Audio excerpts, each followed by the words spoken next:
խաղաղության պայմանագիրը ստորագրենք, 12 ժամ հետո պատերազմ սկսվի։ Բայց դեպքում ինչ իմաստ ունի մարդկանց անընդհատ վախեցնել, որ մենք, եթե դու ինքդ պահ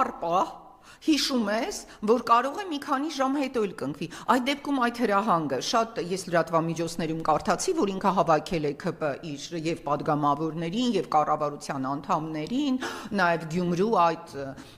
ընտրություններին նախապատրաստվելիս, որ եթե մարդկանց գնացեք ասեք Սյունիքում, որտեղ ինքը ճանապարհներ է տալիս, չես հասկանում ինչ բնույթի, այո, երեք ինք ուղղակի ասած տալու ենք, ճանապարհել ենք տալու, ուզում էր ասել ամեն ինչ ենք տալու, միայն իշխանությունը չտանք, ըստ երևույթին։ Հիմա ինչ էր այդ հորդորցուցում հրահանգը, որ գնացեք մարդկանց ասեք, որ եթե չհամաձայնեք ճանապարհ տալ, պատերազմ է լինելու։ Համաձայնեք, չհամաձայնեք, ընկերներ, ստացվում է, որ լինելու է պատերազմ։ Եվ իրական երկրի իրական վարչապետը, կառավարությունն ու ազգային